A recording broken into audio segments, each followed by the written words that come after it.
Other languages లో కూడా release చేశారు Hindi and Tamil. So response ఎలా ఉంది? రెస్పాన్స్ అంటే ఇప్పుడు ప్రస్తుతం తెలుగు ఉందండి. ఇంకొక 2 days తర్వాత మేము హిందీని తమిళ్ వెళ్ళి అక్కడ పట్టుకోవాలండి. అది ఏమన్నారు? అది దాని ఇప్పుడంతా మనం చేసిందంటే తెలుగు మీద కాన్సన్ట్రేట్ చేసాము.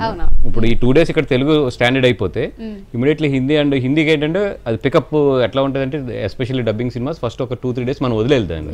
వదిలిన తర్వాత స్లోగా పికప్ అయి అందుకుంటుంది. హిందీ ఎప్పుడు అంతే డబ్బింగ్ సినిమాలకి. సో ఆ 2 days దానికి గ్యాప్ ఇవ్వాలి అక్కడ మనం. ఓకే, చైతు గారు ఇప్పుడు నెక్స్ట్ ఎటువంటి ప్రాజెక్ట్స్తో మా ముందుకు రాబోతున్నారు? ఇది ఒక డిఫరెంట్ స్టోరీ. ఇప్పుడు ఈ మాన్యాలో మేము ఉన్నాం, తండేల్లో రాజు రాజు అంటూ.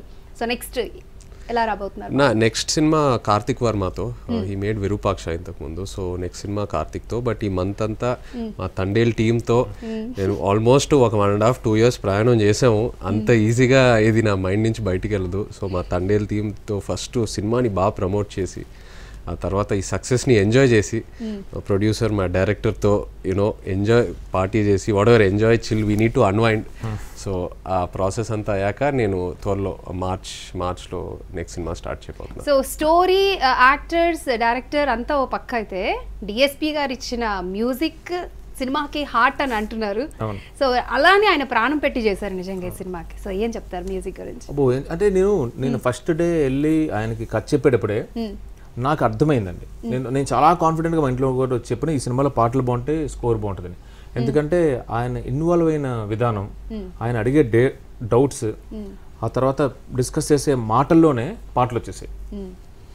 సో ఆ డే 1 నుంచి వీఆర్ ప్రెటీ కాన్ఫిడెంట్ ఇది 100% బాగుంటుందండి. అంటే ఇదే చెప్తున్నాండి, ఈ టీంలో డిఎస్పి గారితో సహా ఈచ్ అండ్ ఎవ్రీ టెక్నీషియన్, అది సినిమాటోగ్రాఫర్ కానీ, ప్రొడక్షన్ డిజైనర్ కానీ, మా ఎడిటర్ నవీనులి కానీ, అందరూ కూడా ఒక్కొక్కళ్ళు వాళ్ళ కాంట్రిబ్యూషన్ నాట్ వాళ్ళ క్రాఫ్టే కాకుండా ఒక రైటర్గా పనిచేశారు అనమాట. సో మా సినిమాకి 6 రైటర్లు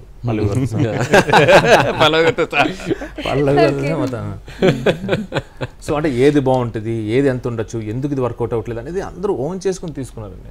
సో ఎందుకంటే మనకి పరిచయం లేని ప్రాంతం, మనకి పరిచయం లేని ఇది, బట్ ఎమోషన్ ఒకటే. సో సీరియస్గా చెప్పాలంటే ఇప్పుడు ఏదైతే ఇదంతా నాకు ఇంత ఇస్తున్నారో అదంతా as it is 6 pieces cut చేసి అలా డివైడ్ చేసి ఇవ్వచ్చు. వాళ్ళందరికీ సరి సమానంగా ఇవ్వాలంటే